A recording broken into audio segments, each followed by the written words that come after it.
you hear me? Yeah, can everybody hear me out there? We're good? Okay. Good evening, everybody. My name is Debbie Haltom. I'm one of the co-chairs with the Norfolk Community League. Thank you for coming out today. We hope that this forum is helpful to make an informed decision for you on our election next week. NCTV is here tonight, so they will be broadcasting it on their channel, and also it'll be up on YouTube. So if you know anybody who wasn't able to make it tonight, just let them know. We'd like to thank the candidates for all coming here tonight, and also for our moderator, Tallerman.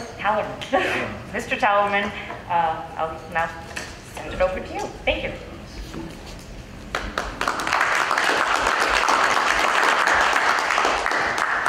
Many thanks to NCL for organizing this year after year. I think it's an important event.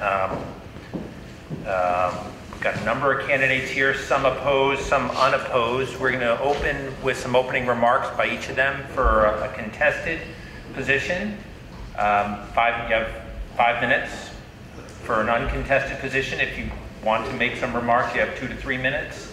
I'm not going to be that crazy on time throughout the night. If you're wrapping up and you're making your point, I will allow people to go over a little bit. After the opening remarks, I have a number of written questions that people in the audience have given. I've kind of merged them. There's some similar themes for the various folks. Not everyone may get a question depending upon their position, but obviously for the contested positions, there's some more interest.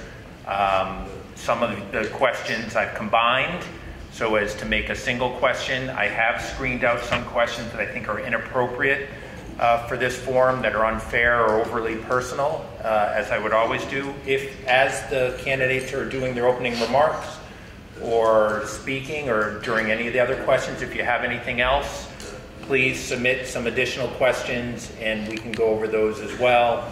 I think I have enough to make it a fairly informative forum. And with that, why don't we start, I guess, why don't we start with, we can start at the end. Andy, are you interested in making any remarks? Sure. Board of Assessors, uncontested candidate, Andy Beckman. Good evening, everyone. I'm Andy Bakanowski, I live in Naugatuck.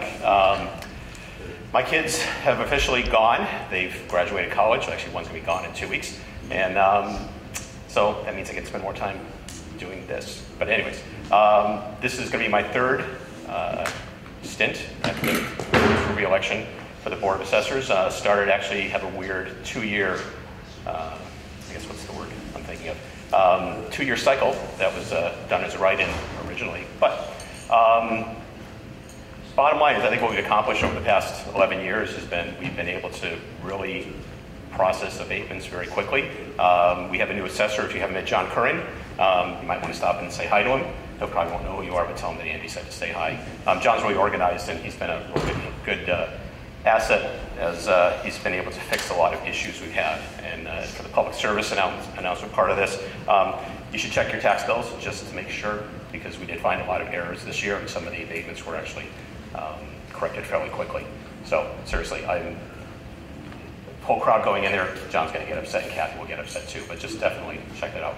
But some of the things we've been able to do is keep on track, keep on time with getting abatements processed. And I think most people here know that the Board of Assessors doesn't really set the tax rate. It's the Department of Revenue. We provide the information so we can set the tax rate, and just want to get that clarified. That's about it. I enjoy doing the work I'm doing. We'll see what happens in 3 years. But at this point, I'm good for another 3 years and probably another 3 years after that. So, okay, thanks.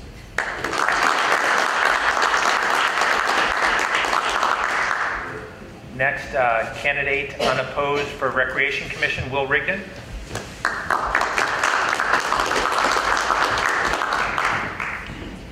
Thank you. I'll make this quick. I know there's a lot of other races. My name is Will. I am running to be on the Rec Commission for the next 3 years. I'm very honored to be here and to be up here with all these great candidates.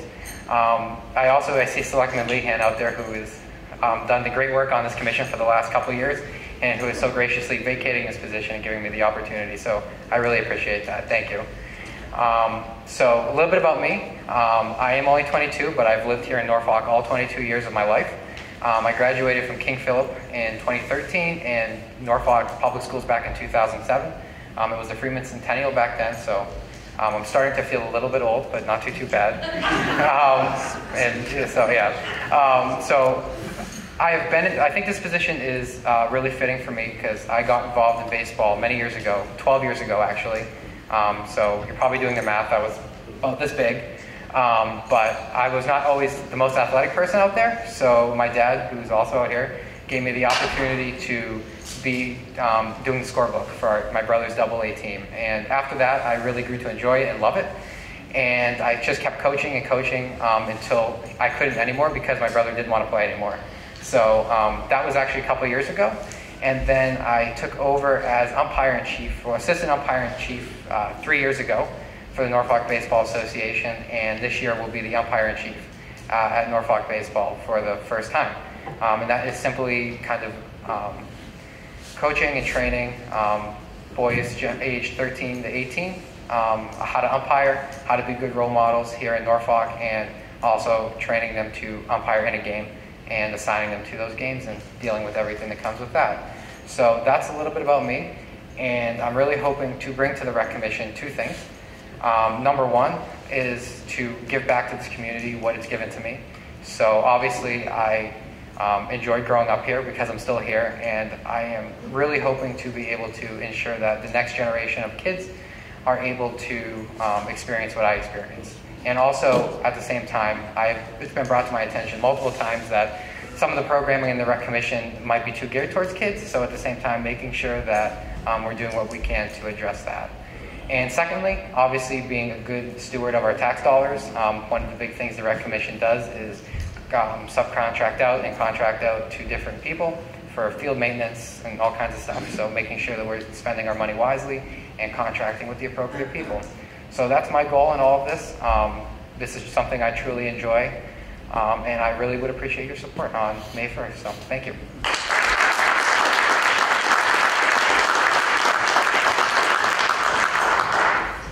Tom Gilbert, unopposed for what number term on the Board of Health here? Big number. Big number. Thank you. My name is Tom Gilbert. I currently serve as chair of the Board of Health, a job I've had for a while. In fact, if I do serve this term out, I hope to, I plan to, it'll be 2021, and that'll mark the 40th anniversary of my first run for the Board of Health.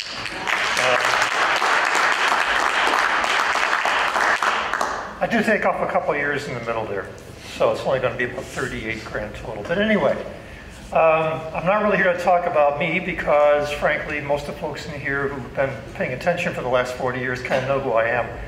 What I'm really here to do is to actually have a recruiting speech, and that is because I do plan on not doing this again. Of course, I did that once before and then chickened out, but this really is it this time, folks. And so what I would like to do is give a very early warning to anybody who might be interested in serving on the Board of Health that come 2021, there will not be an incumbent. And so the position will theoretically be available to anybody who would like it. And of course, that's always true anyway, but at least there's no incumbent to worry about. Frankly, it's a really important job. The welfare of the community is something which the Board of Health takes very seriously. And just to give you one example of why I think it's important, we live in a town where all of the water that we consume in our houses comes out of the ground. We live in a town where all the septic waste that we flush or otherwise deliver into the septic system goes back into the ground. And we need to be very careful that the quality of our groundwater is such that it is not impacted by all the waste that are going in, that they're handled properly, the septic systems are designed and installed properly. And yeah, we have people who take care of that for us in terms of the field work, but looking over their shoulders, making regulations and policies that make sense, occasionally giving people a break when they have some difficulties with an old system that's failed. Those are the things that the board does. It's not a lot of heavy lifting, but it's important work when you have to get to it. So, this is a 3-year warning. If you're planning ahead or know somebody who might be interested, and they have or you have the technical background or at least even the, we'll call it educated enthusiasm for finding out more about what it takes in terms of environmental protection, public health, medical issues, please consider it. Or check around with your neighbors to see if somebody else might. So, 3 years, folks. Thank you.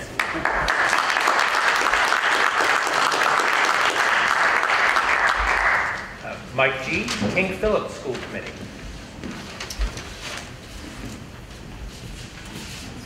Very inspiring so far. It's a great opportunity to educate. So, good evening, all. First, I'd like to thank the Norfolk Community League for organizing this important event. And thank you, candidates, attendees, and Mr. Moderator. I'm glad to once again have the opportunity to present myself to the voters of Norfolk as your representative of the King Philip Regional School Committee. I've served on the board since 2010. And am currently chair. I have also served on subcommittees for budget and finance and negotiations for all bargaining units. I ask for your continued support and your vote in the May 1st election. So to briefly describe my background, my wife and I have 4 children, 3 of whom are graduates of King Philip and a 4th is a sophomore at KB. So I'm deeply invested in public education in our community. I also have a strong professional interest in education because of my career in educational publishing. I'm a member of the Board of Directors of Street Law, a nonprofit organization that promotes civics education in schools. So I believe that my experience and perspective have enabled me to make an active contribution to the work of the committee and capably represent the interests of Norfolk residents in the support of our public schools. So as many of you are aware, King Philip is facing a period of transition. So for the first time in 8 years, we'll be led by a new superintendent starting July 1st. In addition, several veteran board members have departed over the last couple of years, so that we have a relatively new board. And we also find ourselves at a crossroads as a district, a crossroads at which we must determine whether and how to find a sustainable path in an environment of increasing expectations yet limited resources. To forge a path, we must capitalize on the strong and productive community engagement we're receiving right now. We need to take a long view, working with the 3 towns, the King Philip community, and external partners as needed to find long-term solutions. So my agenda continues to focus on 4 areas. First, it's student achievement and enlisting the funding and operational support to continually improve our educational services. Second is to continue in improving communication by the district about our operations, our challenges, and our achievements. This is an area where we've made strides, but where there's plenty of room for improvement. Third is to renew and extend our ongoing collaboration with our member towns and the elementary districts. The 4 districts partner together in many ways now. A good example is greater coordination of special education, but there's opportunity to partner more deeply in other areas. And last but not least is ensuring our district leadership has the opportunity to succeed and focus on what's best for our students and their needs. Job 1 in that regard is onboarding the new superintendent and then creating an environment to advance long-range plans for the district. So I feel fortunate to have settled in a town that's very supportive of its school systems. I look forward to the opportunity to continue to advocate for King Philip and public education, and I thank you for your continued support.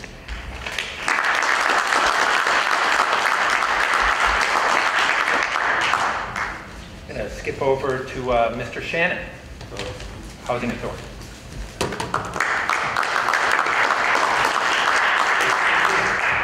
Thank you. I'd like to start by saying thank you to Debbie Halton and the folks from the Norfolk Community League for sponsoring candidates night this evening. My name is Robert Shannon. I live at 4 Evans Lane in Norfolk. I've lived in Norfolk since the early 70s, and I've served on the Housing Authority since 2003. Many of you know me as my role as a police officer in the town of Norfolk, where I've served since 1985. I became affiliated with the Housing Authority sometime around 2000, when there were many issues ongoing at the Housing Authority at the various units of housing, and I developed a relationship with the executive director. She appointed me as her unofficial liaison, and I would see to it that reports and complaints would be brought to her attention, and any issues with her would be brought back to the police department. That created a working relationship with the executive director, and I wanted to do more to help her. I was approached by some folks in town to seek the state appointee position from the governor, which I did. And when the governor changed parties, I stepped aside and sought the elected position to the Housing Authority. Here I am this evening requesting a vote for Norfolk Housing Authority on May 1st. Thank you.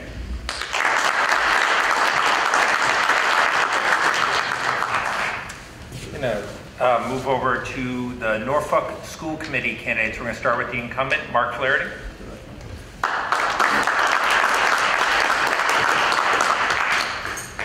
Thank you everyone for showing up. I'd like to thank the Norfolk Community League for hosting the event, the moderator for moderating, all the candidates that came up today, the two other candidates for school committee. First time I've had competition for school committee. I love it. I like that people are coming out to vote, people are coming out to run for office in town. It's a great thing to see. I've been on the school committee now for 6 years. For the full 6 years, I've been on the policy subcommittee where we've been constantly bringing our policies up to date and getting them in compliance with state laws as they change. And I've been on the budget subcommittee every year except for this past year, where one of the other members decided he wanted to take a shot at it. So I stepped aside. I let him sit on the budget committee, and I took over as legislative rep. I enjoy being on the school committee. I've put my heart and soul into it. I think I've probably only missed 2 or 3 meetings in the 6 years I've been there, and usually it's because I get stuck at work. For work, I'm a store manager at a gas station convenience store at Logan Airport.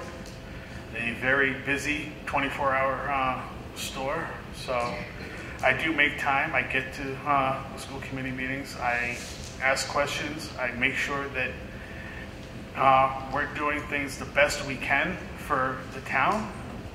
I don't have any children. I don't have kids in the school. I don't do this because of that reason. I do it because I enjoy community service. I spent 4 years, just under 4 years rather, in the United States Air Force, 1 deployment for Operation Iraqi Freedom. I got out of the Air Force, and 5 years later, I had the bright idea to join the Army. I did the Army National Guard on a Tri-1, which was a 1-year enlistment. I didn't like it as much as I liked the Air Force, but I did enjoy my time in both branches of the military, one as an aircraft mechanic on F-16s, and the other one in an MP unit with the Massachusetts National Guard. I like to bring that military discipline and experience forward in everything I do, which is why I do my very best to make every school committee meeting I possibly can, which is, like I said, most of them. I've only missed a couple. And I make sure that what we're doing on the committee, every time we meet, every time we pass put a new policy forward, anytime we have a budget issue, what is best for the town? How are we best spending the tax dollars? Would we love to have a lot more money in our budget? Absolutely. There's a lot more stuff that we'd like to do for as far as personnel goes, as far as programs go. We're in the process every year of slowly bringing things back to a level where we want it to be. We've incorporated the full-day kindergarten tuition into our budget. So those of you that have kids in kindergarten, you know, we've done that so that people that might not be able to afford full-day kindergarten can now have their kids in full-day kindergarten. We've incorporated bus fees into our budget. So now there's no problems with kids being able to afford to take the bus and parents having to take their kids to school every day. And so I never really know when it's enough to say, and I'm going to say that right now is enough. I look forward to any questions. I also encourage everyone that's the first-time candidate up here, you know, if you're, actually most of the only first-time candidate I think is unopposed, so he's going to win. But the ones that are opposed, you know, don't be discouraged. You know, someone's going to lose in all these races if you're opposed. And the first time I ran against Jim Lehan for Selectmen. And to say I lost is an understatement. I came in third out of 3. But, you know, it was a good learning experience for me.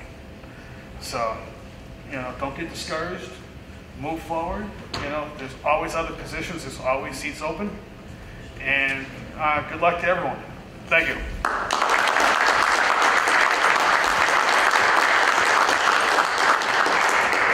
Thank you, Mark. Medora Champagne, running for school committee.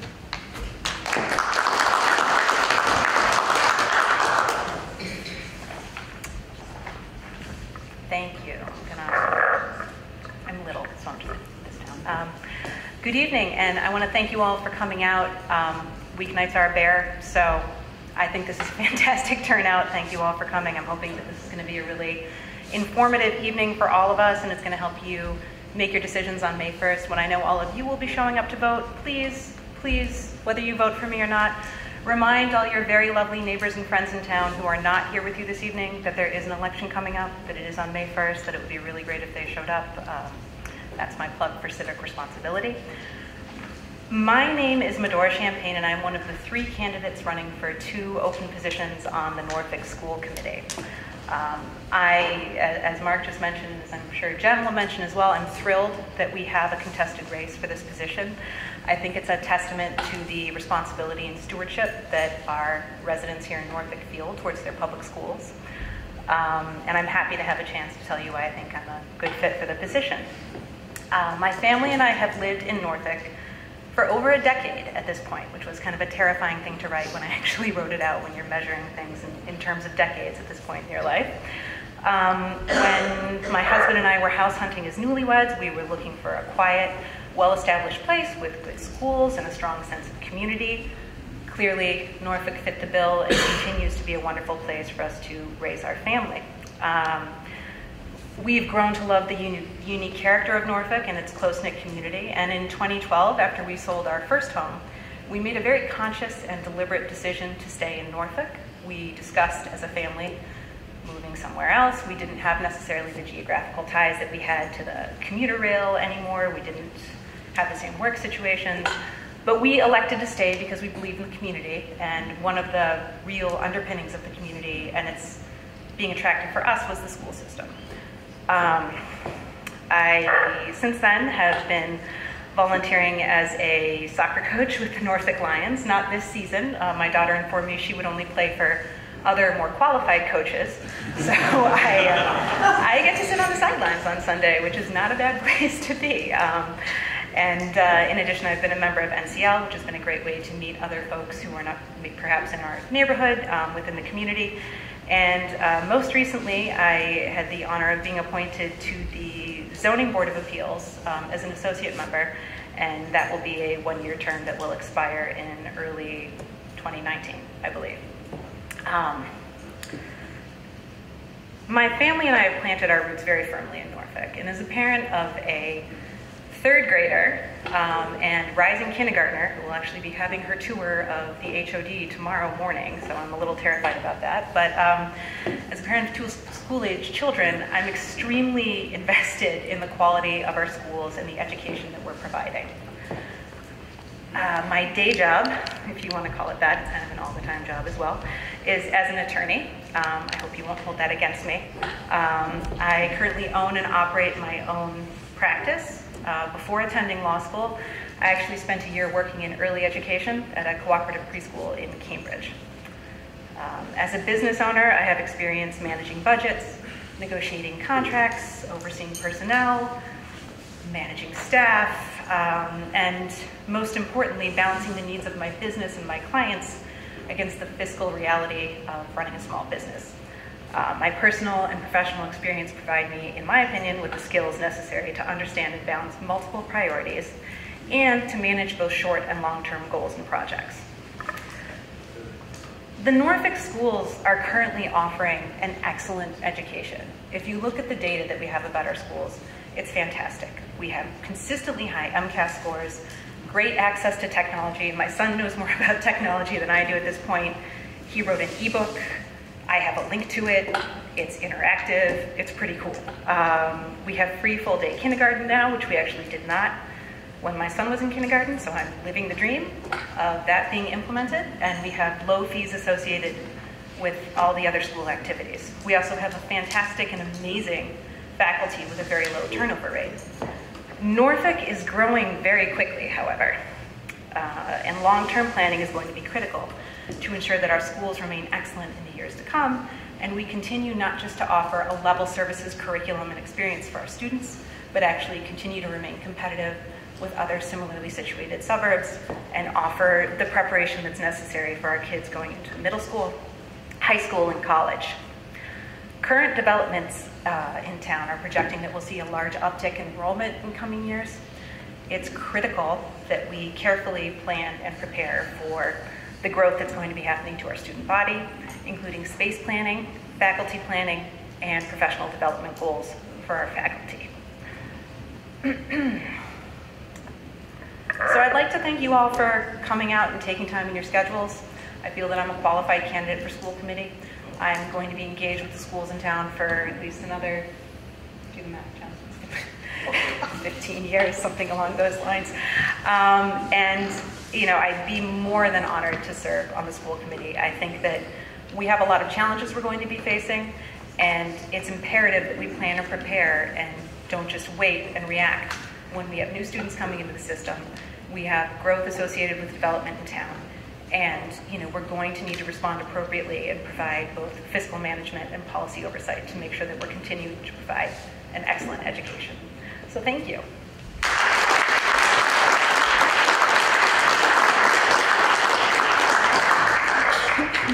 Jennifer Wynn for the school committee. Hi, good evening. My name is Jennifer Wynn, and I'm running for a position on the Norfolk School Committee. Thank you for taking your personal time to come out tonight and hear the candidates speak. Thank you to Norfolk Community League for offering me this opportunity to discuss myself and my vision for the Norfolk Public Schools. I'd like to begin by giving you some brief background information about myself. First, I'm a parent of two wonderful, loving, funny girls who attend the H. Olive Day School. My husband and I have lived in Norfolk since 2007, and we love this town. My husband and I are firm believers in volunteer work and modeling for our children hard work and community service. Second, I work in the field of education. I am a speech-language pathologist for the Franklin Public Schools. My specialty is working with children who have autism and language-based learning disabilities. I have been working in high-performing school districts for 21 years. And since I have been working in high-performing districts, such as Franklin, Newtown Public Schools, and Weston, Connecticut schools, I have high expectations for teachers and administrators. I want and expect a high-performing district for my children's education. And these are just some of the reasons why I am running for school committee. In addition, working in the field of education has allowed me to understand the many aspects of how a school runs. I understand Common Core standards, teacher and administrator duties, budgets, policies, and so on. Being a parent has allowed me to understand the parent perspective of how a school runs and the expectations parents have for teachers and administrators and the importance of home-school communication. Being a homeowner has allowed me to understand how important it is that our tax dollars be used efficiently to maximize results. Furthermore, I've attended several town committee meetings on the growing surgence of planned homes in the near future. I know our schools are currently at maximum capacity, and there is a real and present concern for spacing and class size issues. My vision and drive is to plan for the probable space and class size issues, improve homeschool communication, improve digital literacy, and ensure that our teachers are given the necessary educational materials and professional development in order to not only maintain our present level of school achievement, but to increase it. Lastly, I have posted additional information about myself and my vision for the Norfolk Public Schools on the Facebook community page. Also, I was interviewed by the state and local program on Norfolk Community Television, in which a link can be found on their website. Again, thank you for taking your time to listen. And before I end, I'd like to leave you with a quote from Abraham Lincoln. "The best way to predict your future is to create it." I respectfully ask for your vote on May 1st to help me create your children's educational future.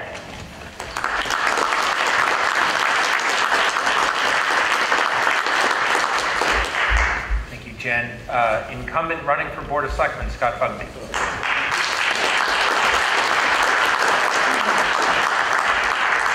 Good evening, everyone. We just heard from our future Selectman and Will here tonight. I want to thank NCR once again for hosting candidates night, Jay as well, NCTV for taping, and all the voters of Norfolk for coming out tonight to meet the candidates. I also want to thank all the candidates for volunteering their time to serve Norfolk. We certainly don't do it for the money. It has been a privilege to be your Selectman for the past 6 years. I look forward to serving Norfolk for another 3 years. I take pride in serving the community where I have raised my family and lived for the past 24 years, a couple decades. The top priorities continue to be maintaining strong schools and public safety within our available resources. In our current budget, the schools will use over 75% of all available new revenue. Many towns, such as North Attleboro, are seeking additional funds just to maintain services. We have managed our needs within our available funds, increased our reserves to an all-time high, and have one of the strongest bond ratings in the area. Finding new water sources is also on our radar, and we have a new well coming online shortly. The need, however, never goes away as we continue to need redundancy should one of our wells have a problem. There's always much to do in town. Roads are in constant need of attention, and there's never sufficient funding to meet these needs. Commercial development is also high on the list, but it's not the silver bullet people think it is. Commercial development is, we have very limited commercially zoned land, and none of it is on Route 1. We attract small businesses, and they struggle to survive. The average small business generates less revenue than a new house. New sources of new revenue are always a high priority, but we have limited resources. The tax rate is another concern of citizens of Norfolk. Our tax rate is primarily driven by assessed value, which peaked in 2008 and has not yet returned to that level. If you compare us to Medfield, their rate is lower than ours, but the assessed value for a similar home is higher. Therefore, while the rate is lower, the tax bill is actually higher. While commercial properties can help with revenue, unless you can have a split rate, it does not help reduce the tax rate. There is honestly very little a selectman can do to reduce the tax rate, so managing expenses within our available resource is very important, and that's something we've done for the past 12 years. Another major concern is the onslaught of 40B projects. We saw this coming several years ago, made several attempts to rezone parcels of land to allow for controlled development, but were rejected by the voters. All the surrounding towns are facing this problem. We have been forecasting future needs for our community based on these new developments. Think of it as life after 40B. An example is the potential increase in enrollment in our schools, which Jen mentioned. We're forecasting enrollments and space needs and develop strategies to deal with this. Our town planner continues to evaluate our zoning to find ways to encourage new managed development. While we can assist in this effort, it primarily resides with our planning board. It is easy to forget that your elected officials are citizens of this town just like you. I share the same concerns that you do. I want the best for this town and its residents. I have always listened to residents' concerns and tried to act upon them within the scope of the bylaws and regulations. I understand people can be frustrated with town government, and sure that there may be room for improvement, but I think I have the experience and knowledge I've gained over the last 6 years of what this town needs to guide it through the next few years. I appreciate your support. Please vote on May 1st. Thank you.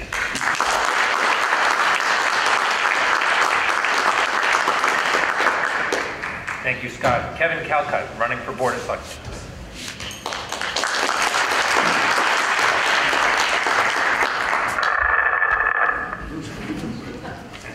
Thank you, Mr. Moderator, and thank you to the Norfolk Community League for hosting this fantastic forum that gives us the opportunity to address the direct concerns of our neighbors.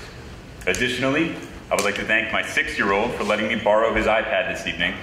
Colin, I promise I have not ruined your progress in Angry Birds. For those that I have yet to engage on door-to-door visits, social media posts, or general overexposure, my name is Kevin Calcutt, and I am running this year to give Norfolk a choice. A choice between the status quo and a fresh perspective. A choice between business as usual and new ideas. A choice between things being done the same way and moving our town forward. Our family moved to this beautiful town 4 years ago and have loved every minute. Whether it's been connecting with other parents in town as our oldest started kindergarten at HOD, whether it was watching our kids learn the fundamentals of team sports with Lions soccer, or whether it was neighbors answering the call at 4:45 a.m. to come watch our older two while we rushed to the hospital to welcome our third, Norfolk has always delivered. In turn, we wanted to deliver for Norfolk. With a degree in hospitality management from Johnson & Wales University, my professional track has taken me through some of the largest hotel and restaurant operations in the United States. Whether it be as the Director of Restaurants and Bars, Director of Operational Excellence, or in my current role as Deployment Manager for a restaurant software company in Boston, the common thread has always been bringing people together to put shared goals into action. By blending my foundation in hospitality with developed skills in project planning, efficiency management, and strategy execution, I look to offer a unique perspective to the institutional experience of our current board. To quote one of our current selectmen, when asked, "What does it take to be a member of the Board of Selectmen?" he replied, "I don't think there are various levels of education, past performances, or occupations that make you better or worse for the job. It starts with just wanting to volunteer." Given my background, the planning board was a logical starting point to gain invaluable experience in municipal governance, while also being able to contribute in a constructive manner. In addition to attending every meeting since being elected to the board, I have also made a point to attend and view nearly all ZBA, Selectmen, and other supplemental sessions related to town planning. Despite learning more about 100-year stormwater events, Cape Cod berm, and perk test results than I ever thought I would ever be able to absorb, the greatest takeaway has been being stopped in the public by a resident who thanked the board for finding the best solution to their issue. I strive to create more of those types of interactions. We will discuss many different topics tonight that will range from the rising tax burden, 40B development, infrastructure, education, sustainability, and preservation. However, I believe that all of these items tie into an underlying theme, the need for a vision. We can create a number of operational objectives and tactical projects for each area that supports a larger strategic plan, but an aligned community vision will be critical to its long-term success. As Joel A. Barker once said, "Vision without action is merely a dream. Action without vision just passes the time. Vision with action can change the world." On May 1st, Norfolk has a choice that offers a different perspective that better represents our community. A choice that is motivated with fresh ideas based on a unique background. A choice that is driven to align and move our town forward. I thank everyone here for watching at home and for attending tonight, and also for your dedication to the betterment of our community. I humbly ask for your vote on May 1st. Thank you.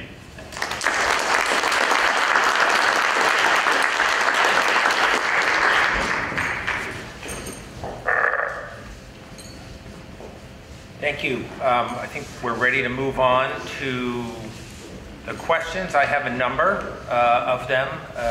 Looks like there's some more being collected now, which we'll strive to get to. Again, not every question can be asked, and some were, I deem, kind of inappropriate. I've attempted to merge them, some of them, to change some of them so that we can get to the pertinent issues. We have about an hour to accomplish this. What I'd like to do is, when I ask questions, I will say who they're directed to, If we could keep the answers to about 2 minutes, if people have something important to say, I will let them go on a little bit more than that, but I'd like to go no more than 3 minutes, but let's see if we can answer them in 2. I'll give you subtle reminders. We'll try and figure it out. If you see me kind of lurking behind you, it means that your time is coming to an end. Let's jump right into the selectmen candidates with a 40B question. And the question for both of you is this, and Kevin, you're going to go first. We have a few large 40B developments being planned or in construction. How do you plan to monitor safety for our town residents, including physical safety with trucking and health and environmental safety on the Lawrence Street project? And in more general terms, what is your approach to 40B to limit the bad projects and to facilitate the good ones? So, Kevin, you are up first.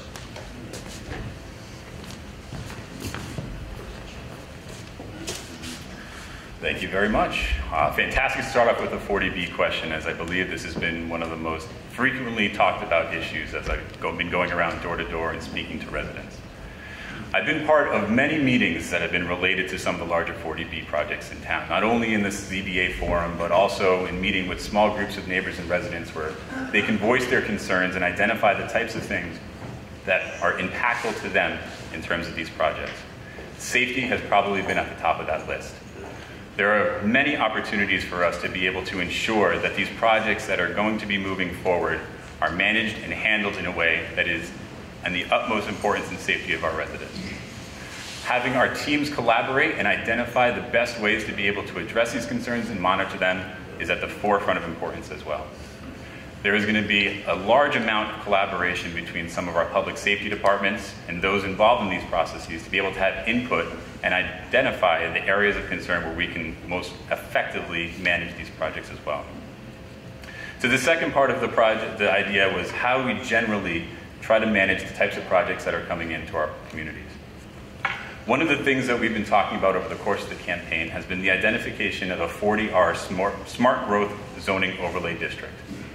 What a 40R district is it is designed to create a walkable and vibrant mixed-use neighborhood in close proximity to transit centers. When we had a 40B discussion in town with a member of the Department of Housing and Community Development, they identified other communities around us who have taken advantage of this program. We asked a question related to if we did have a 40R district in our town that was able to accommodate for a new project, are we able to deny the comprehensive permit for a 40B application that is occurring in another place in town? And we were told yes, that is grounds to deny that application. Smart growth increases housing options by providing 1, 2, and 3 bedroom rental units, which in turn promote diversity in the population. As the price of real estate keeps rising in Norfolk, a growing number of rentals are being converted into single-family homes or condominiums, making it difficult particularly for empty nesters and young professionals to move here. An increase in rental units also allows older residents who want to downsize but not necessarily buy a new home stay in our community. As they move, the supply of homes for sale will also rise. The other benefits of the smart growth 40R districts include additional funding from the state, grant money, and the ability to have some offset for the costs associated to the impact to our school systems. Thank you very much.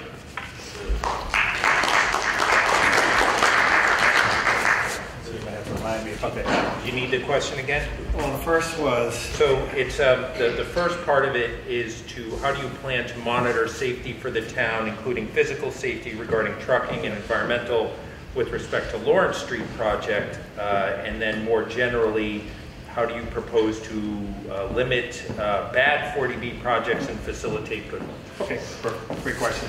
I think the public safety question around Lawrence Street, that's hits the selectmen in the wheelhouse, right? We've had numerous discussions with residents of Lawrence Street where we have a say, or the most say as a board of selectmen, is when it has to do with public safety. That's why, as Kevin mentioned, involving the police chief and the fire chief, and weigh in on, is this project publicly, safe for the public? How safe is it? What can we do? That's where we have control.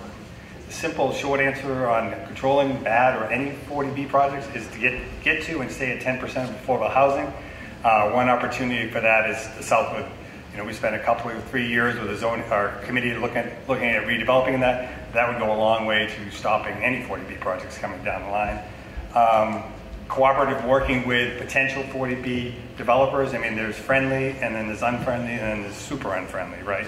I mean, we as a board, we try to work with that, but again, most of that either goes back to the Zoning Board of Appeals, who has the ultimate say, and or the planning board. Did we miss anything? You're on your own, Scott. That's it. Thank you.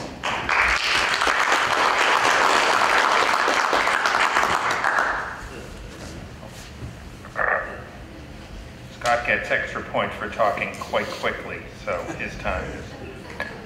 This is a question that I want to pose to the Selectmen candidates as well as the 3 Norfolk School Committee candidates and the 1 KP, and we'll start with Mike. So the question is this: if we put 70 or 75 to 80% of our new revenue towards education, but genuine concerns persist over the quality of education, what do you do? And what is your position on overrides?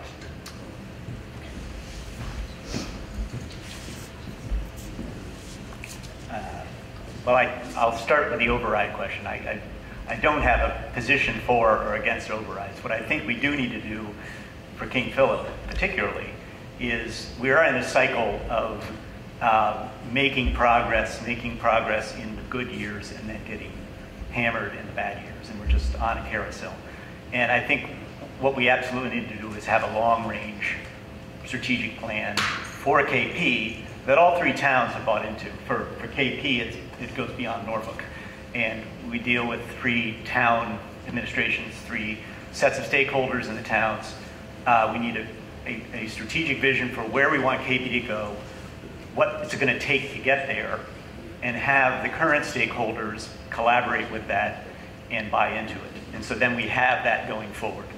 So whether that results in an override, who's to say? But I think we need a shared vision first. So, thank you. Moving on to Norfolk School Committee candidates, Ms. Wynn. Same question. Do you need me to repeat it? No, I think I'm okay. Thank you. In terms of overrides, I have no specific position on them. It depends on the data and where we are and what we need. And in reference to the question, 75% of our budget does go to schools because we are primarily a town that is residential and we have kids, so it goes there. We are doing well as a school district, but I believe we can do better. So that's where some of the position statements have come from. Compared to other school systems of similar backgrounds to our town, we're probably, I believe, in the bottom third for spending compared to other towns such as ourselves. In terms of the override, if class sizes become above research data-driven numbers, then yes, I am for an override. Our school system directly impacts our home values. And if we are known for level service overcrowded schools, our home values will not maintain. And I don't know about you, but I plan on retiring by 65 and selling my house and moving out to Sedona. So I need my home to maintain and actually go above the value. I cannot be underwater. So that is how I feel about overrides. If it is for our schools to be excellent, then yes.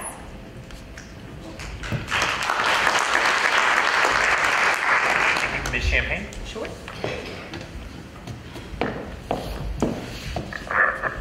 So where we currently are right now with respect to the Norfolk schools, as I understand it, again, I'm not on the committee yet, but I'll let you guys determine what's going to happen moving forward. Last year, the proposed budget, when it was proposed to the public at the school committee meetings, when it was reviewed, and when it was approved at town meeting, data was made widely available showing perfect world scenarios, what would we want for our schools, reality scenarios, what are we going to ask for our schools, okay? Perfect world scenario last year requested, I believe, an 8% budget increase. Real world scenarios was a 4% budget increase. Actually, I think slightly under 4%. This year is a similar pattern.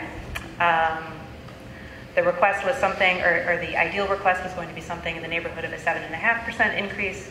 The actual request is hovering around 4%. 4% is a level services budget. 60% of those funds are contractually mandated. So we aren't spending with the schools. We have excellent schools, but a very, I think, realistic and pragmatic school committee, budget subcommittee, and most importantly, superintendent. Moving forward, what is going to change that dynamic is the growth within town. So if an override, to get to the override specific question, if an override was necessary to mitigate overcrowding, space concerns, or to address a perceived step backwards with respect to the quality of education that our children are receiving, most likely I would be in favor of that. Thank you.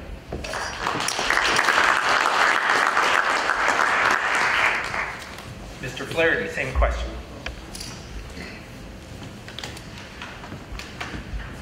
To start with the override question, I've said multiple times that I'm not in favor of an override unless it's an absolute last resort. I'd like to find other ways of getting the money we need rather than coming to the homeowners and the taxpayers and saying, we need more of your money. Everyone knows taxes in town are already high enough. Why raise them anymore if we don't have to? As far as the budget goes and getting more money, we always have things that we want in the schools. I'd love to be able to put more money into curriculum, into staffing needs, into professional development for the teachers. And for the past several years, we've been talking about a foreign language program. But we've been putting that on hold, one, because of the funding that would be needed to do it, and the fact that the middle school doesn't offer a foreign language program. So your kids would get out of school in 6th grade with a foreign language and not pick it up again until high school. So if we could do something along those lines, we could use the extra funding for that. But, you know, overrides, you know, it's not a good idea in my opinion, because, like I said, we already pay enough in taxes in town, and I hate to come to you guys and say we need you to pay more. Again, unless it's an absolute last resort. There's always ways we can go and look at things and readjust, and I'd rather try to do that than raise taxes. Thank you.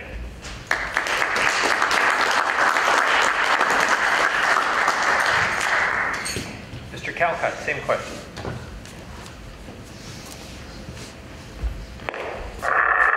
We're going to do that every time, huh? Okay. Well, first and foremost, I'm the parent to a 6-year-old, a 3-year-old, and a 9-month-old. All boys. So, just as Ms. Champagne had identified earlier, we are very much vested in the Norfolk school systems for the very near future.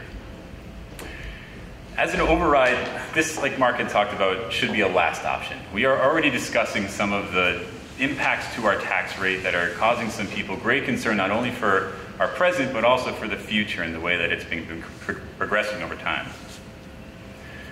But speaking to how we would support it or not support it in the specific instance is difficult without looking at an outline of projected impact and what need it would be satisfying. So until we would be able to see those types of things, I think saying we'd be for it or not for it would be unfair. In terms of how to utilize revenue that is dedicated to our school systems, I think that speaking with those most directly tied to the services our schools provide would be vital. While the scope of the Selectmen is a broad one, relying on the input of subject matter experts and the community should be the main driver for all of these types of key decisions. Thank you.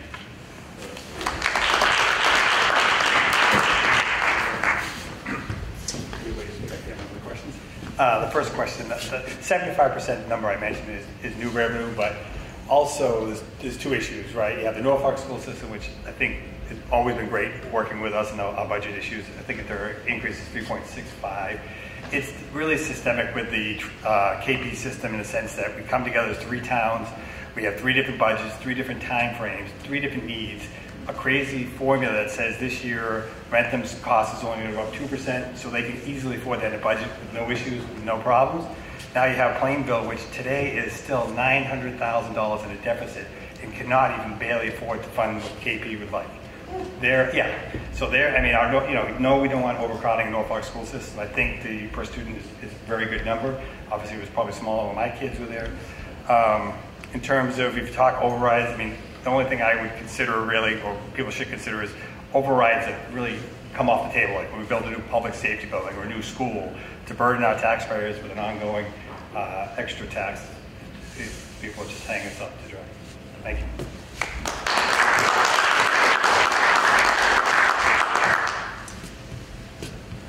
Next question is to our Board of Selectmen candidates, directed primarily at Mr. Calcutt, but I'm going to ask a related question to Mr. Bugby. So the question is this.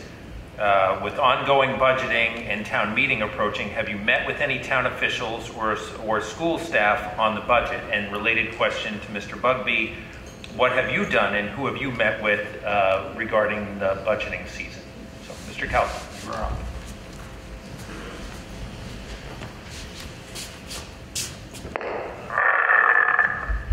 Same thing as always. In preparation for running for this role, there's been a lot of different people that I've reached out to and tried to speak to get input not only on the way things have been done historically, but also on the way that things are being done presently today. Some of those people include those who have held the position of selectmen in the past. Some of them include some of the current people in some of the roles in town. And some of them include just those who have been interested and have lived in town for a long time. As it relates particularly to the budget, I have not spoken to anybody in particular that has been able to give me clear and decisive feedback. I've tried to monitor the meetings that have gone on in town. As I said before, having a young family makes it quite difficult to be able to get out at 7 o'clock each night for those meetings.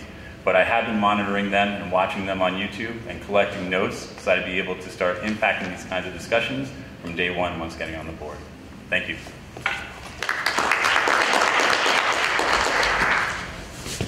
Brevity tonight is startling. You like that? Yeah. It's your influence, Scott. Similar question. Who you met with and how you approached the budgeting season. Okay, thank you. Good question. I did, not this past run with Jim has taken over, but I sat for a year with the KP budget subcommittee, and that was difficult. With longer meetings than a board select meeting, their budget is so, again, complex, convoluted that it would take a rocket scientist to figure it out. The Norfolk school budget obviously runs through, Dr. Lardy works with Jack Hathaway and Todd Lindmark, our finance director. Really, we get involved at that level once they've come back with the numbers. Like I said, they've been very good in working within the budget frameworks. Our budgets all pass, all budgets are always online for anyone to see, and I know we discuss them at town meeting as well. Thankfully, Jay we don't go line by line all the time, but they're there for anyone that needs them. Thank you.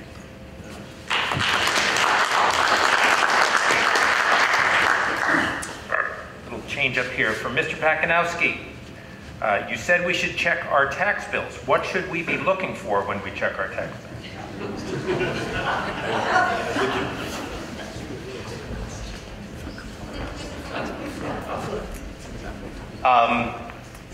We sometimes run our own worst enemy. The information that the tax collector, the Board of Assessors gets in comes from the building department. Sometimes the building department gives wrong plans. So, for example, your house may be 2,000 square feet, 2,500 square feet, but it's taxed at 7,500 square feet, and I'm serious that's happened before.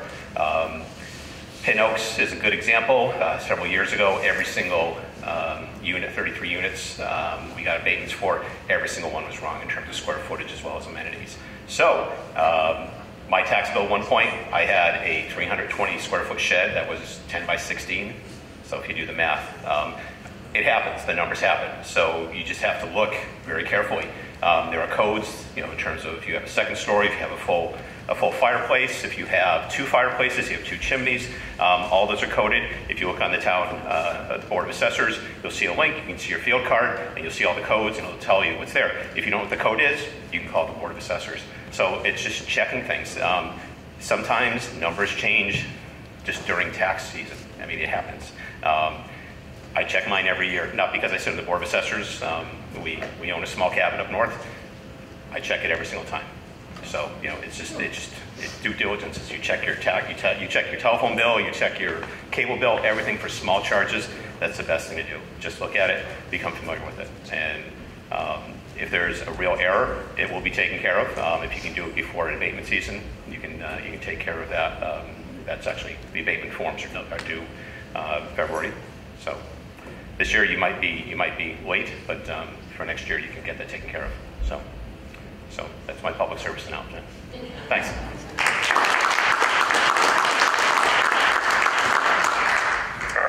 Thanks, Andy. There's a question for Mr. Flaherty, but I'm going to pose a similar question to the remainder of the Norfolk as well as King Philip School Committee candidates. The question is this, and I've kind of edited a little bit. Mr. Flaherty, thank you for your military service. But as a school board member, and in light of recent school violence incidents, I'm concerned that your positions on guns are too extreme for Norfolk. The voters deserve to know your position on arming teachers in the classroom. What is your position? And then that last question I will pose to each of the remaining school candidates. Mr. Flaherty.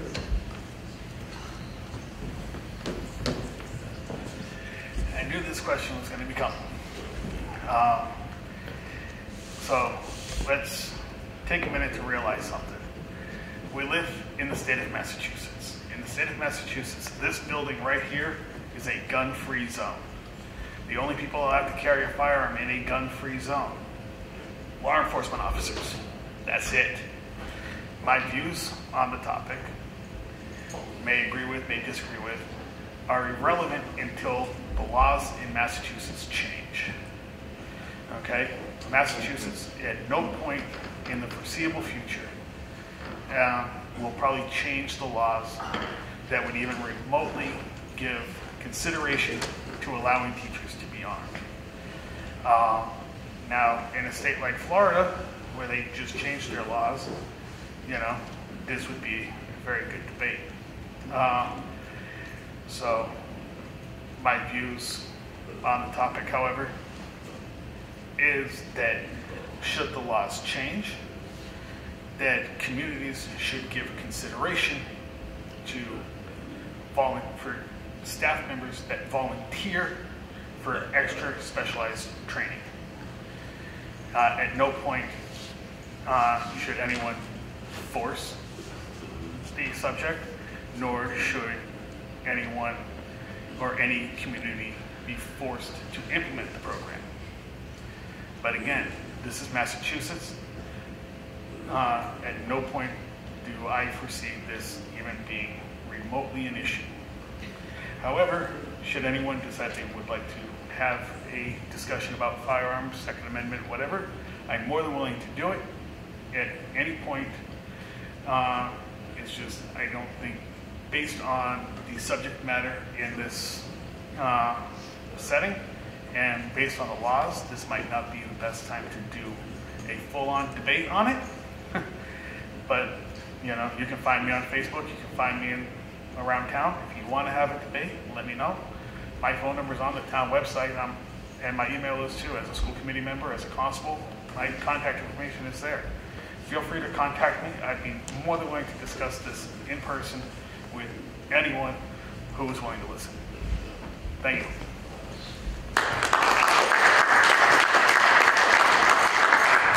Start with Mr. G.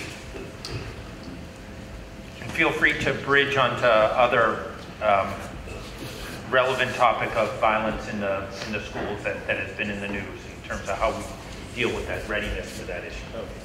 Well, actually, Mr. Flaherty's nuanced answer about the laws in Massachusetts was actually very good. I don't support arming teachers here or anywhere, but obviously we take the issue of school safety seriously at King Philip, and that's one of the questions we had for the incoming superintendents. And I don't have anything further to say, I don't think, at this point. No. Thank you. Ms. Champagne?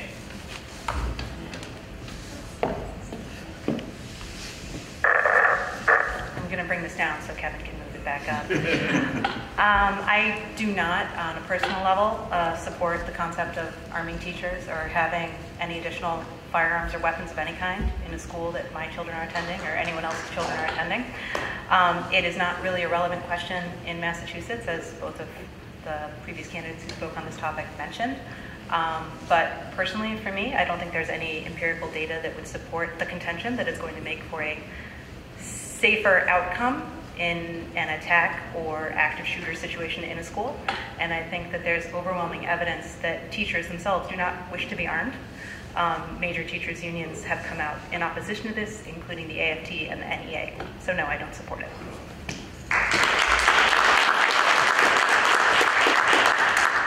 Ms. Wynn?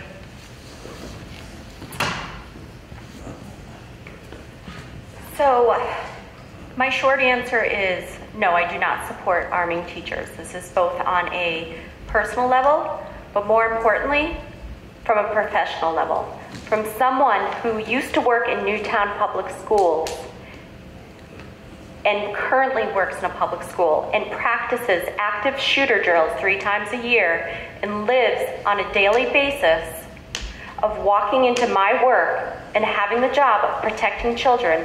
And there is not a day that goes by that I don't look around and think to myself, where could I take these kids if something happened? So if anyone has a reason to be armed, I believe it is me. And I do not believe that a teacher owning a gun should be in a school. So no, I don't support it. It's not relevant. It is not part of the job. It is not safe. And as a parent, the first thing a pediatrician will say at your child's checkup, do you own a gun? And it should be locked up. So how it's even relevant for someone to work in a school and own a gun is beyond me. So no, I feel very strongly about not arming teachers. That's not their job. However, again, because I live it on a daily basis, school safety is absolutely something that can be looked at to improve continuously. Thank you.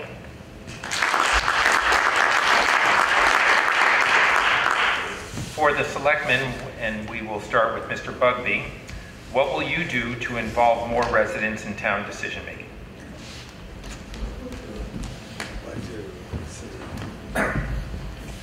First, try to increase the 20 people that are here, the 200 people that come to town meeting on a regular basis. That's an issue and a struggle. I think, in today's day and age, people are very busy. I know folks are going to be watching this at home when they stream it, so I think the folks that want to be engaged, they try to be engaged, they get to meetings. I mean, having meetings at 7 o'clock is difficult.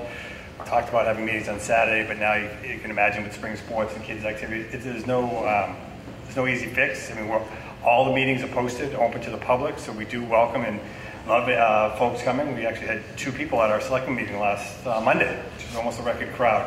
They want to talk about the road. So again, and same thing with the zoning board of appeals. All the town, any town board committee, they're always open, always looking for volunteers, and always looking for feedback. Thank you.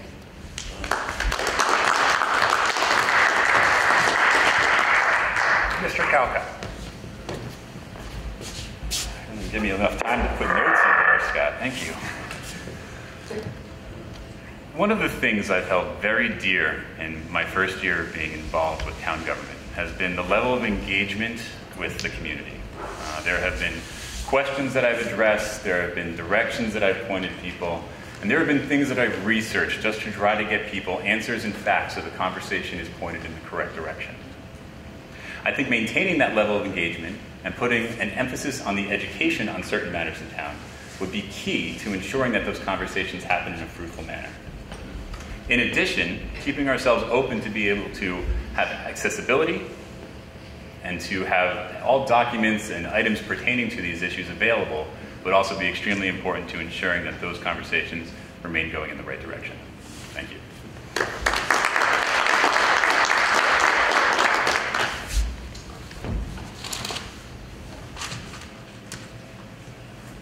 Let's stick with the Board of Selectmen here. And we'll start with Mr. Kelka. What role does the active preservation of open space play in the town? And what would you do to enhance that role?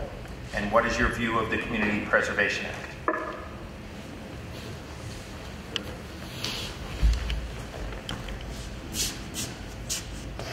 In my last year on the planning board, I've been directly involved in a number of projects that have been proposed in town, either for new subdivisions or adjustments to current plans, in which we've had a couple of them be directed towards open space plan.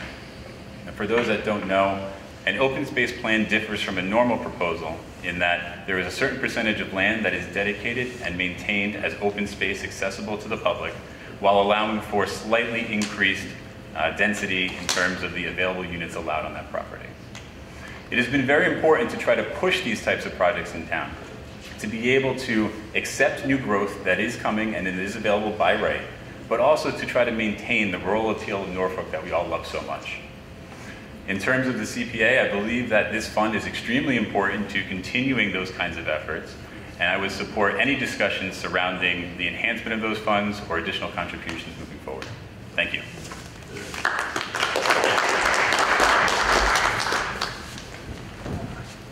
Open space. One of the tenets of the Community Preservation Act, open space, affordable housing, historical. Norfolk has been pretty good about open space. Kevin talked about open space development. Even though that they're legally and technically open to the public, a lot of times you'll find that in town here we have open space that you and I can't get to. So in the past, we've purchased some ponds, some lakes that they're great, but they're not accessible to the public because there's no easy way in or no egress in. The voters of Norfolk actually lowered our CPC, our community preservation tax from 3 to 1. So I think that at least that was the will of the people then. I mean, I think it's up to folks if they want to raise that up there. That's something that could be brought by ballot or question. But the voters spoke once before about that because it is a tax.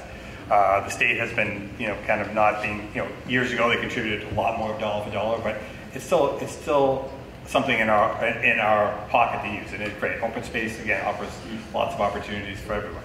Thank you.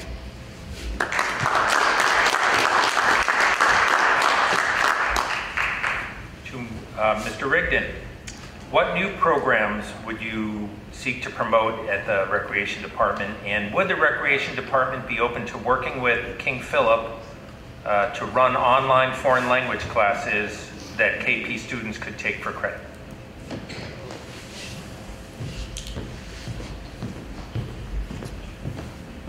All right, so the first part of the question in terms of new programming, I am really open-minded to anything. Recreation is kind of a large concept. We always think sports, but as someone who wasn't always great at sports, I understand that there's a lot of, cooking and knitting and all sorts of kinds of things like that. So pretty much anything that you guys want. I mean, I'm open-minded to hear it. I have nothing in specific in mind. Like I said, I've been involved with baseball for a while, so that's kind of what my background is. But to be perfectly honest, like I said, anything that would be of interest. And in terms of King Philip High School, yeah, I mean, I think that's a great idea. And I know we spoke a little bit about earlier on the school committee not having enough resources to do something in the school system, so perhaps bringing something over in the recreation department, should it fit into the purview of the department, would be an excellent idea. As we all know, foreign language is playing an increasing role. Having been out in the workforce now for a couple of years, I really wish it was a skill I was, I wish it was a skill I was mastered back in high school. I was fortunate to have 5 years of foreign language, but so anything we can do, absolutely. Definitely something I would be in favor of.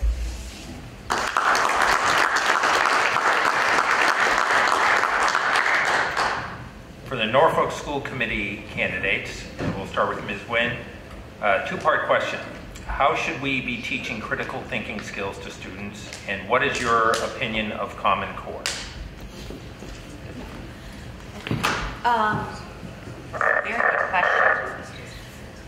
So critical thinking skills start actually in preschool and work all the way up through high school. Critical thinking skills, in my experience, you work through your literature, and it's developed through curriculum across all subjects. So you use your critical thinking skills in science and math and social studies, ELA, and you develop the questions through all those subjects. So it's not in one certain subject, but it's really a questioning skill that is used across all subjects. So in terms of the Common Core, that's a very good question. I've gone back and forth both as a parent and a professional. And ultimately, after living it for a few years, I'm going to say that in my experience, it is a very rigorous, standard-based curriculum.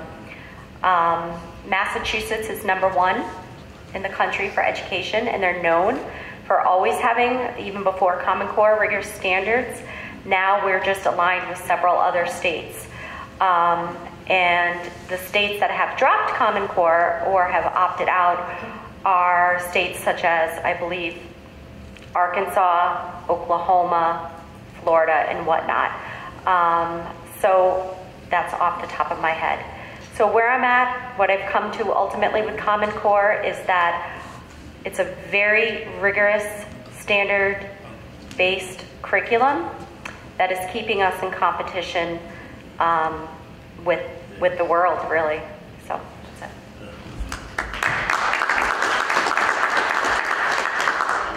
Ms. Champagne?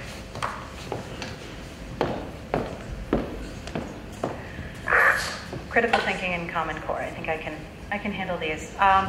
Critical thinking, as Jen indicated, it transcends a specific subject matter.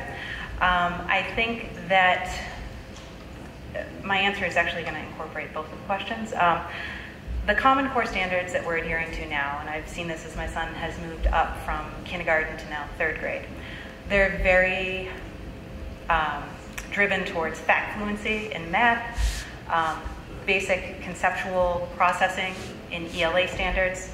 They're designed to create students who are able to understand broad concepts, but even more specifically, manipulate data sets, manipulate facts, manipulate written pieces they may be reading. It is from time to time lacking, in my opinion, as far as I've seen, in a more critical and broader, holistic thought process for the students. So where we can improve upon that within the schools, while I support Common Core as far as the standards, gearing us up towards moving our kids into middle school, junior high, high school from the standpoint of being very comfortable with the curriculum that they're being exposed to in the lower grades. Curriculum can be developed in conjunction with the basic Common Core foundations that create a more critical thinker. In my understanding, I've had several conversations with the faculty and administration at both the HOD and at the Freeman School about how we can build upon just the basics that our kids are learning in school. One thing that's being implemented going into next year is the adoption of a new and more updated version of the Go Math curriculum that we're currently seeing in schools. For those of you who are parents who have had to have the reflex math fight with your children on a nightly basis and make them do their fact fluency, the app that will be coming home with the kids next year, as I understand it, is more geared towards individual learners. So kids who are ahead of the class will be given more challenging data sets to work with. Kids who are needing to catch up a little bit are going to be fostered in that respect. And it will allow for a little more creativity in the curriculum while still being very focused on the Common Core standards. Thanks. Mr. Flaherty.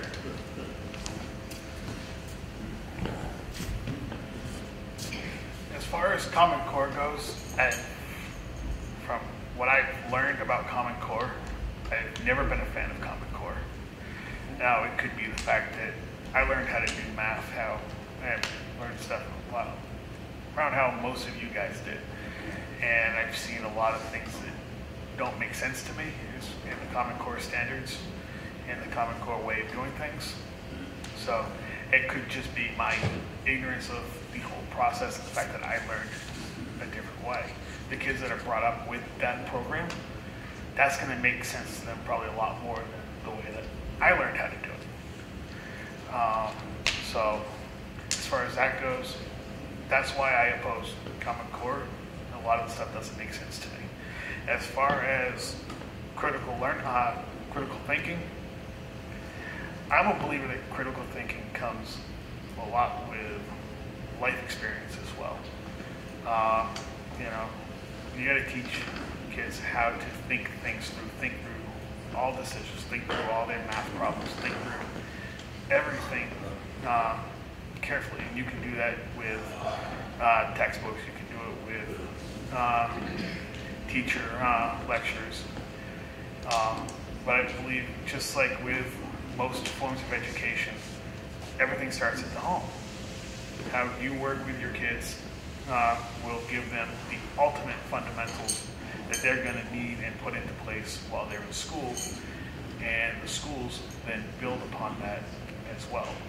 And vice versa, the schools are going to put in fundamentals that you're then going to build on at home, and that will help foster great critical thinking.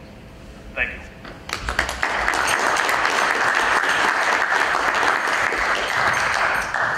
There's a question from Mr. Calcutt, and then I'll have a follow-up for Mr. Bugby. Mr. Calcutt, you mentioned fresh perspective in your opening remarks. What existing programs, systems, or administrative structures were that directed at, and what would you change if you were elected?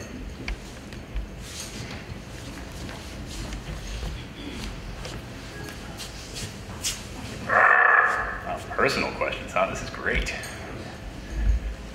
The fresh perspective that I talked about was one of somebody in town who was at a different stage in life. Somebody who has a young family, who has roots in town, who is fully vested in the school systems for at least 2 more decades.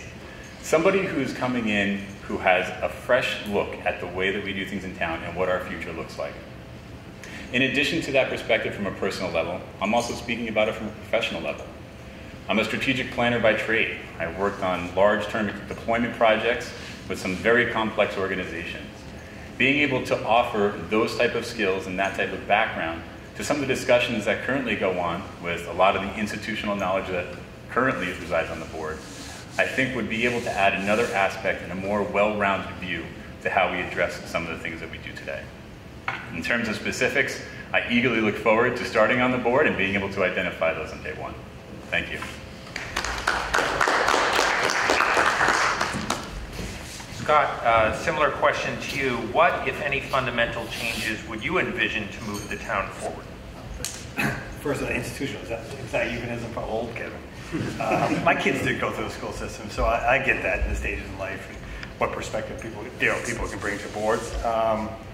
Again, I mean, I think the biggest struggle we have is getting engagement from the community. I mean, we get it in letters, we get it in emails, but we don't get it in a consistently over time.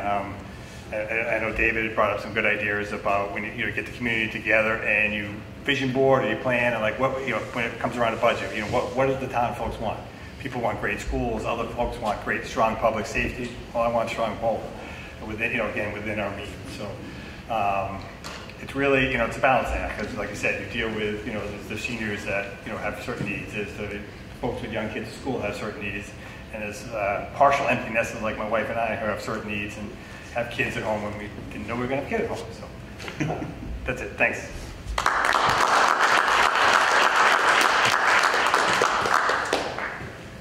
Mr. Gilbert, I can't say that I was flooded with questions about the Board of Health, but you're here and you should be up at the mic answering something. So we know that the Board of Health deals a lot with septic systems. What other roles does the Board of Health play in town?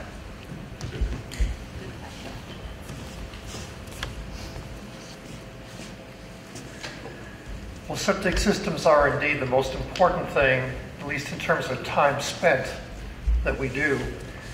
There are other things. Certainly there are inspections that are done outside of people installing septic fields. Restaurants, for example, food service establishments all have to be periodically tested, checked to make sure that the kitchens are operating in a sanitary way. We work with a gang of volunteers who are basically constantly working on the skill sets that they need that would be important to the town should an emergency hit us. It could be a man-made emergency, it could be a natural disaster, but the Medical Reserve Corps is there to essentially provide additional assistance beyond that which is provided by the folks in the police department and the fire department to essentially take care of people at a time when systems are basically down. If we're without electricity, for example, if Charles River has isolated us from our neighbors in Millis, if the Stop River has done the same thing from the folks in Walpole, there are things that the town has to be able to do in an emergency, and there are people who are essentially training themselves and also being trained to provide that kind of help. There are a large number of other things that we do that are somewhat smaller in scale than the ones I've just mentioned. I think working with the land use boards on large-scale projects, there was a reference earlier in the program to a 40B development on Lawrence Street. It is an extremely large development. There's been a great deal of concern raised by the people who live in the area about the impact of that particular development on the quality of their lives, certainly in terms of construction activity, but also on the quality of their drinking water supply. And so, because of the focus that the Board of Health has on preserving groundwater quality for obvious reasons, we play an important role in the mix of other kinds of board activity that takes place in this town, so that overall, when development does come along, it does a way that I think has the minimum negative impact and the most probable positive impact that you could imagine for everybody who lives in the town. Thank you, Tom.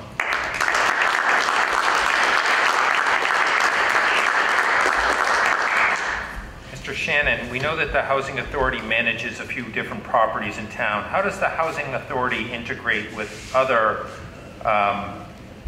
entities in town, such as the Senior Center, Public Safety, Board of Selectmen, or other entities to manage their properties?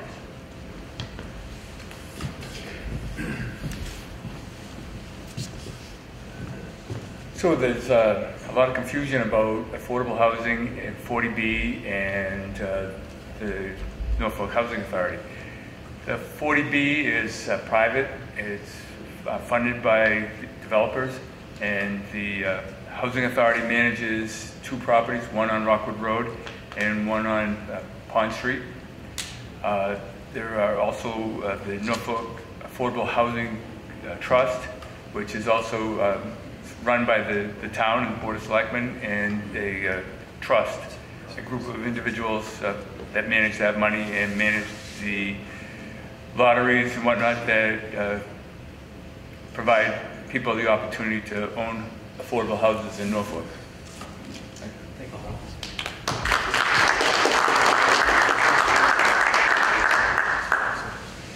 Mr. G, there was an incident at the high school last year of a racial nature. How has the school committee, the King Philip School Committee, addressed that and planned for the future in that regard? Thank you for that question. KP, like most schools and institutions across the country, are not immune from this, and it's something that we take very seriously.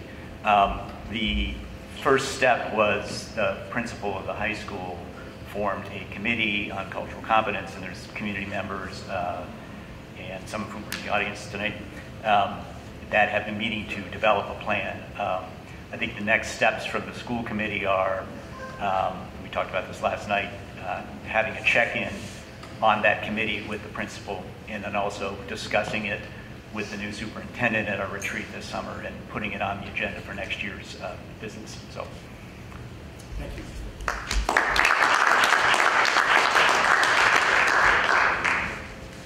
For the Board of Selectmen candidates, just trying to phrase this the right way. Do you think it was a bad idea for the Board of Selectmen to issue an entertainment license to the Run and Gun facility down on Seekonk, and what otherwise are your thoughts on that facility? Scott, oh please, sorry. Was it a bad idea? What we attempted, the reason an entertainment license was even brought up or put on Run and Gun was to try to mitigate the issues the residents were having actually on Seekonk Street. It was brought to us by them because they, that enterprise continues to grow and grow and grow. So, as the bad thing about the selectman job, or one of the worst things, is intervening or getting in between neighbor versus neighbor, which is what you have here. And then on top of that, bylaws and laws. So our attempt at putting an entertainment zone was actually to try to put some controls on the activity. So instead of him having 60 shows, 80 shows with no check or balances, this was an attempt we made with the advice of town council that it was legitimate, was able to do that. Obviously, again, but it was in response to neighbors' concerns, and that's what we listened to when we did that. What was the second thing?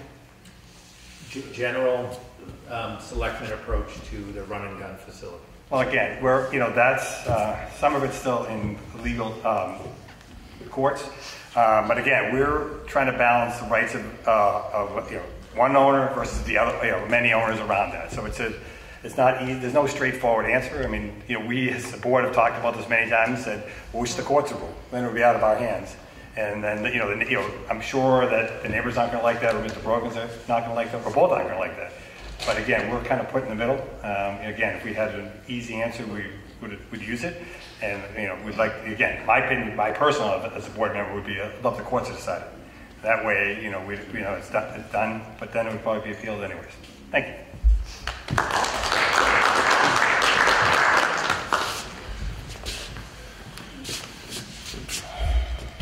So Scott, when I talk about institutional knowledge, this is institutional knowledge. This is an object that has been in front of the Board of Selectmen and been ongoing in terms of the engagement with the residents and their concerns surrounding the project, as well as the private owner, for a little while now. In my research and going back through meetings and identifying the feedback they received, the concerns that were voiced, and the decisions that they made, there was no indication that there was anything that was done incorrectly per se. I think that given the information that everybody had at the time, the best decisions were made to be able to address the concerns.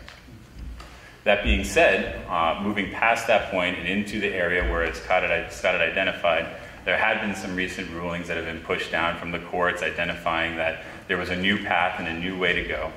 I agree that identifying that way to go and that identified path should be the way to address it moving forward, and then allow everybody to move past it. I don't know if there's any additional conversations that are surrounding future activities or any kind of additional input, but from what I've seen in my research, like I had said, I do believe that everybody acted with the best information they had available at the time. Thank you.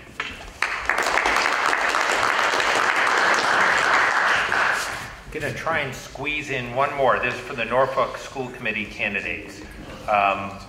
All of you spoke about rising enrollment due to large projects in town, and I'd like to know, or we'd like to know, what would you do as a school committee member to address that concern? Let's start with Ms. Champagne.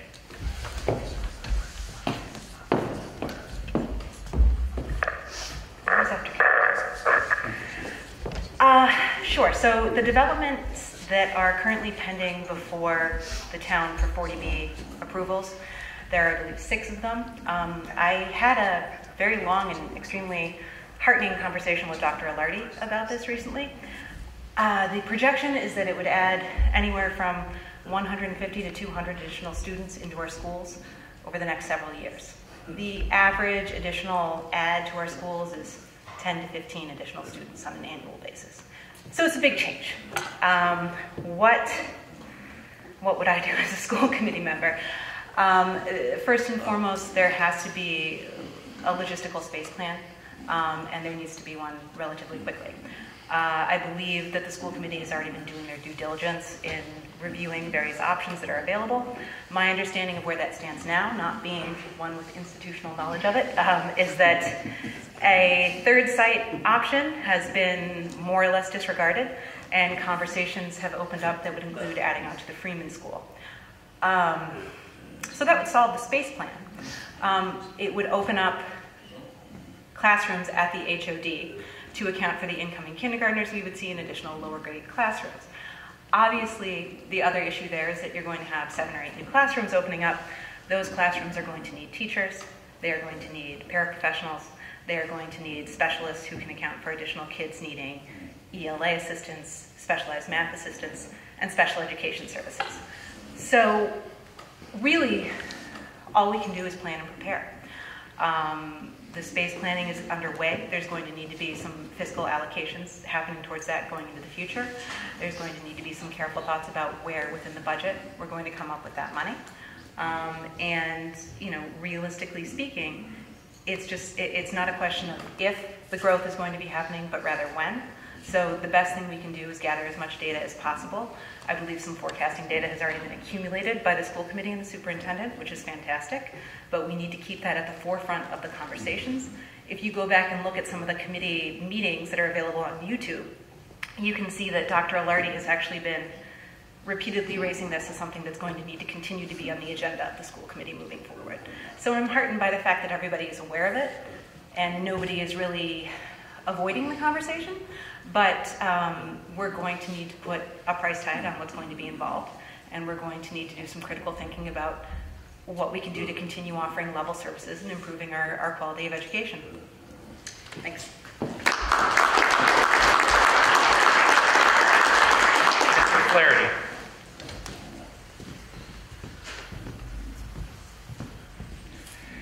As a school committee, we have been looking at the incoming increase in enrollment with these 40B projects. Right now, the leading plan is adding on to the Freeman Kennedy School. We are looking at other possible ideas.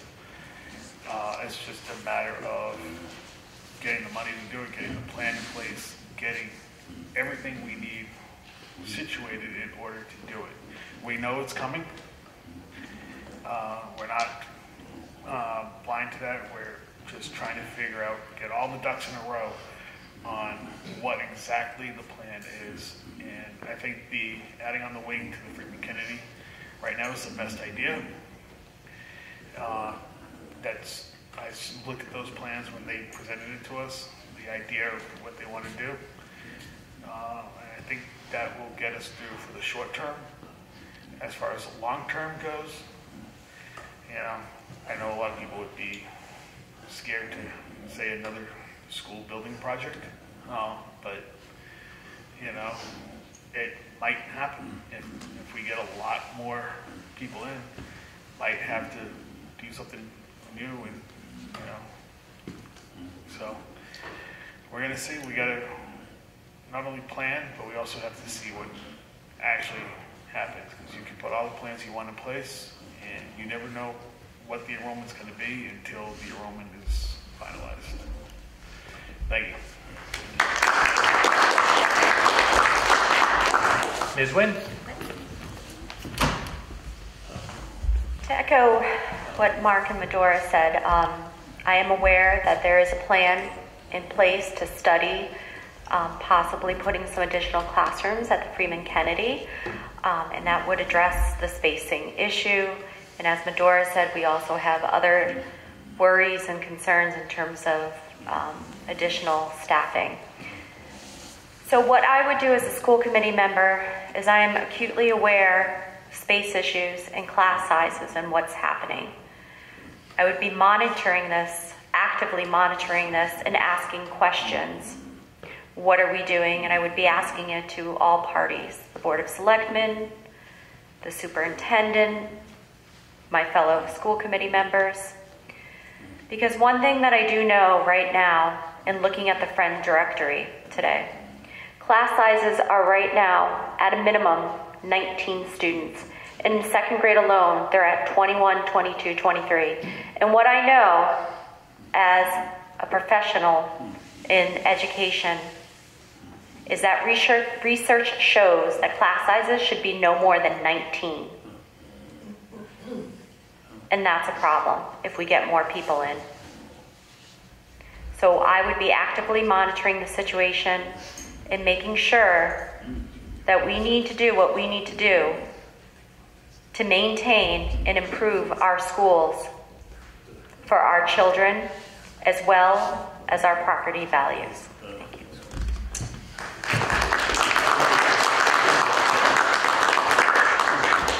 Thank you all. I think that concludes a little bit after 9. So I believe there's tons of refreshments.